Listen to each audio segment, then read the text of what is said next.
अगर अपराधी किसी विधायक को, सांसद को या किसी मंत्री को गोली मारा रहता तो अभी तक उसको घसीट के जो है एनकाउंटर कर दिया गया। गोली यहाँ पे लगा था, हाँ, पंजरा में गोली लगा था, पूरा शर्ट एकदम खून से लाल पड़ा। अपराधियों का मनोबल देखिए कि उन्हें पता था कि 30 किलोमीटर तक नहीं 300 किलोमीटर तक भी तांडव मचाएंगे, उस समय कोई नहीं पकड़ेगा। परिवार चल रहे कौन रहे तो परिवार का चलवे रहे चल रहे तो कुछ उसको सहारा कर सिंह तब न सब मिल के। अगर कोई भी नेता, कोई भी विधायक, कोई भी सांसद अगर इस पीड़ित परिवार के साथ सहानुभूति रखता है तो कुछ करने की जरूरत नहीं है ज्यादा।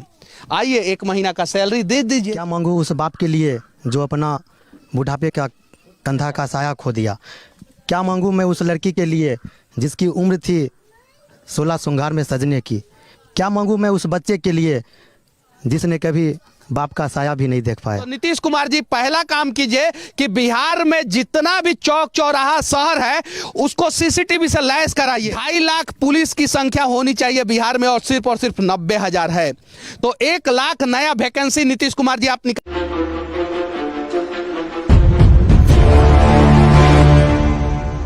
बेगूसराय जिला में 13 सितंबर को एक ऐसा घटना घटा जिस घटना ने पूरे देश को झकझोर के रख दिया। कुछ अपराधी बाइक पे सवार हुए और वो 30 किलोमीटर तक पूरा शहर में तांडव मचाते रहे।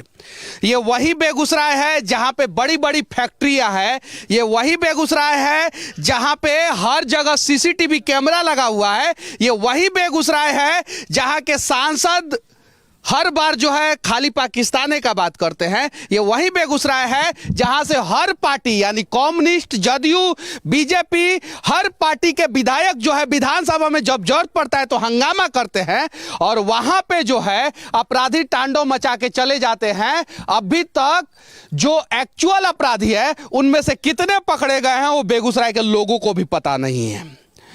यहां पे मैं चंदन कुमार के घर पे हूं जिन्हें गोली लगा और उनका देहांत हो गया। 30 साल उम्र था उनका। एक छोटी सी बच्ची है, लगभग 6-7 महीना की है ये बच्ची। और देखिए इसको कुछ नहीं पता है कि इसके पिताजी अब इस दुनिया में नहीं हैं।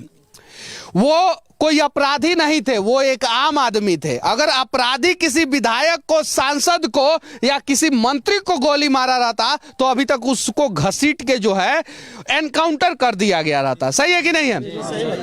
लेकिन अपराधियों का मनोबल देखिए कि उन्हें पता था कि 30 किलोमीटर तक नहीं 300 किलोमीटर तक भी तांडव मचाएंगे, उस समय कोई नहीं पकड़ेगा। और अभी तक जितना भी सरकार ने सीसीटीवी चौराहा पे लगाया है वो किसी भी सीसीटीवी ने क्लियर अपराधी का चेहरा जो है वो नहीं पकड़ पाया है। सही है कि नहीं है? जरा सोचिए फिर सीसीटीवी लग क्यों रहा है। और यहाँ पे चंदन के भाई हैं, पिताजी हैं, चंदन के जो है जो बेटी है वो है और चंदन के ये गांव वाले हैं। अलग अलग जाति के सभी लोग होंगे। जातियों में हम बिहार के लोग जब तक बटे रहेंगे तब तक यहाँ के नेता जो है हमें जानवर ही समझेंगे। और ये लोग जो है अगर जातियों में नहीं बटे रहते, शायद जो है सिस्टम के खिलाफ पहले से आवाज उठाते तो शायद बेगूसराय में इस प्रकार का घटना नहीं घटता। और अब जो अपराधी पकड़े गए हैं उनके लिए आंदोलन हो रहा है। कुछ दिन पहले जो है हत्या हुई थी, गोली चला था, उसके लिए आंदोलन हो रहा था। क्या नाम हुआ आपका? शत्रुघ्न कुमार। आप माता जी हैं क्या? नहीं, दादी हम चंदन के दादी हैं। अब जरा बताइए हम मीडिया वालों का क्या कर्तव्य बनता है? मजबूरी में इनसे भी सवाल पूछना पड़ेगा, इनसे भी पूछना पड़ेगा, इनसे भी पूछना पड़ेगा। जबकि यहाँ पे एक आदमी की मौत हुई है, उनकी पत्नी से भी जाके सवाल पूछना पड़ेगा।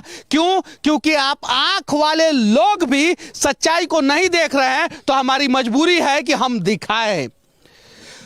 कहाँ काम करते थे चंदन? भैया का फील्ड वर्क काम था जो अब यहीं चलता था बेगूसराय डिस्ट्रिक्ट में ही, और यहीं जीरो मिल के पास उनका ऑफिस है। और जिस दिन घटना घटी है उस दिन उनका ड्यूटी जो था बनवारीपुर से वो अपने ऑफिस लौट रहे थे। इसी दरमियान क्या चीज़ से लौट रहे थे? मोटरसाइकिल? अपने बाइक से। इसी दरमियान लगभग 5:30 बजे के बाद ये घटना हुई है। 6-6:30 बजे तक हमें पूरे ग्रामीण को फ़ोन आने लगा पब्लिक के माध्यम से, दोस्त के माध्यम से। उनको गोली कहाँ पे लगा था, मतलब शरीर में? उनको गोली यहाँ पे लगा था, हाँ पंजरा में गोली लगा था। पूरा शर्ट एकदम खून से लाल पड़ा हुआ गोली था। लगने के कितने देर बाद उनका मौत हो गया? हॉस्पिटल हम लोग को तो हो गया था, हॉस्पिटल लाया गया तो उसी दरमियान हो गया था मौत उनका। उसी दरमियान। आप पिताजी हैं जी? क्या नाम हुआ आपका? गोपाल सिंह। गोपाल सिंह। अच्छा, आप क्या करते हैं? हम गुवाहाटी में रहते हैं, प्राइवेट कंपनी है, कार्बन का उसी में रहते हैं। कार्बन की कंपनी में।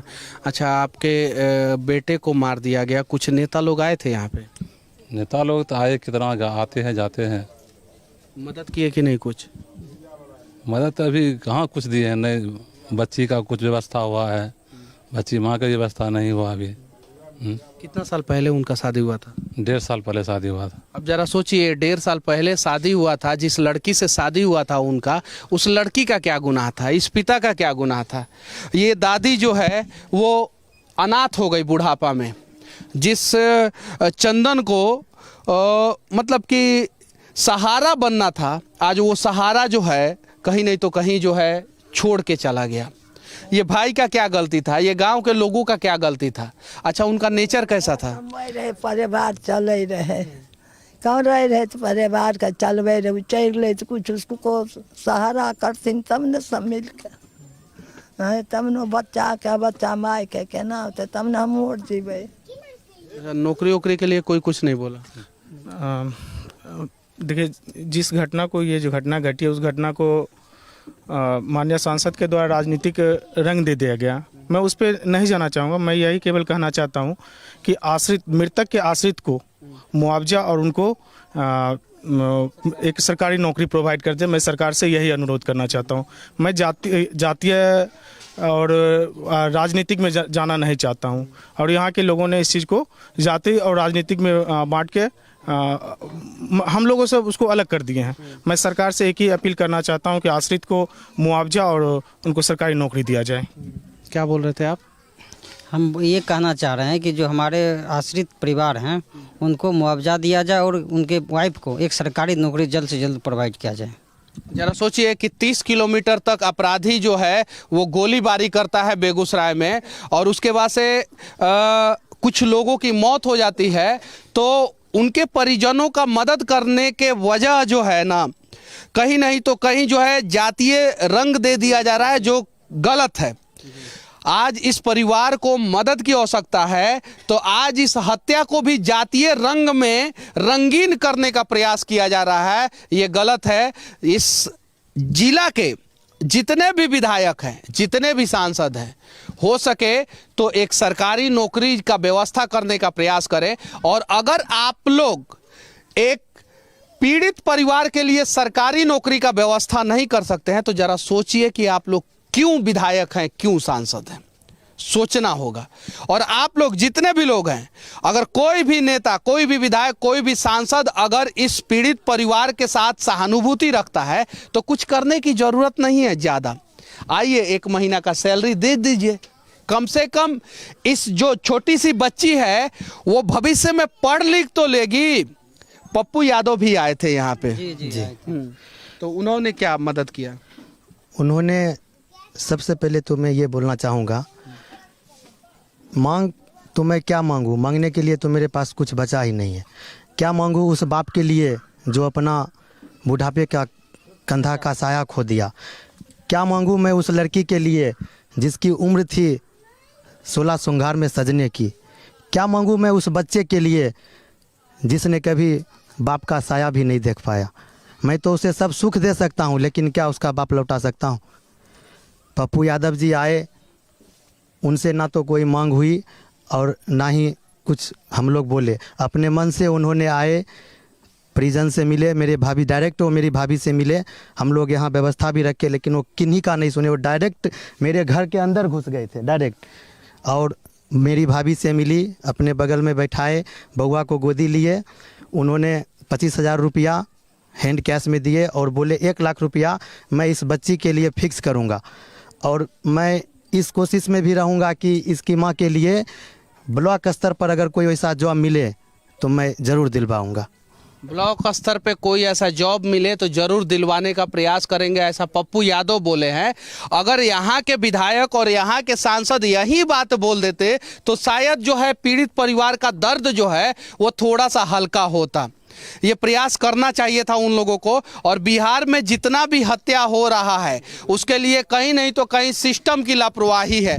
पुलिस बल की संख्या बिहार में बहुत कम है और जितना भी चौक चौराहा पे नगर निगम में सीसीटीवी लगा हुआ है वो सारा का सारा सीसीटीवी का तार जो है वो काट दिया जाता है और कहीं नहीं तो कहीं सिस्टम में बैठे लोगों के द्वारा काट दिया जाता है ताकि मोटरसाइकिल चोरी हो सके, ताकि जो है बैंक से जो है पैसा लूट हो सके, ताकि जो है दुकान का शटर रात में काटा जा सके, ताकि अपराधी जो है गोलीबारी कर सके। तो नीतीश कुमार जी पहला काम कीजिए कि बिहार में जितना भी चौक चौराहा शहर है उसको सीसीटीवी से लैस कराइए और मॉनिटरिंग प्रॉपर एक जगह से शहर में होना चाहिए। और अगर कहीं भी कोई सीसीटीवी काम नहीं कर रहा है तो मॉनिटरिंग करने वाले अधिकारियों के ऊपर कार्रवाई हो, पहला चीज। दूसरा चीज, बिहार में जो पुलिस बल की संख्या कम है उसे जल्द से जल्द भरने का प्रयास करें ताकि कम से कम 1 लाख नए युवाओं को बहाली हो सके। 2.5 लाख पुलिस की संख्या होनी चाहिए बिहार में और सिर्फ 90,000 है। तो 1 लाख नया वैकेंसी नीतीश कुमार जी आप निकालिए ताकि जो है ये युवा जो है पुलिस में बहाली होकर जो है बिहार का रक्षा कर सके और इस प्रकार का अपराधी कोई तांडव न मचा सके। विनती है जो अपराधी पकड़ा है अगर हकीकत में वो अपराधी है तो हम लोग ये मांग करते हैं उसको फांसी की सजा दिया जाए।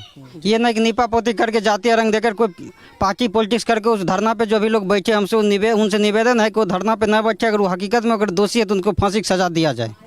यस सर, मैं भी यही कहना चाहूँगा कि जो भी यदि दोषी है तो उसे फांसी की सज़ा मिलनी चाहिए। जो व्यक्ति दोषी है उसको जरूर फांसी मिले, जो निर्दोष है उसको छोड़ दिया जाए।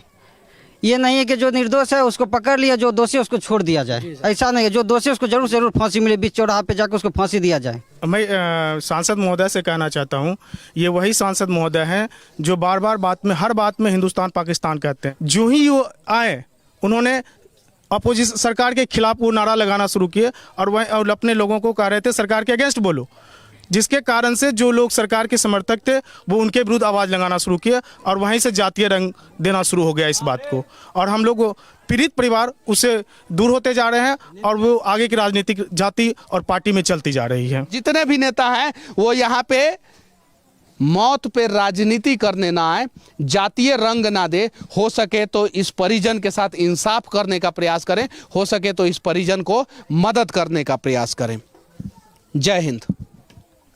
अपराधी के बारे में कुछ कहना चाहते हैं?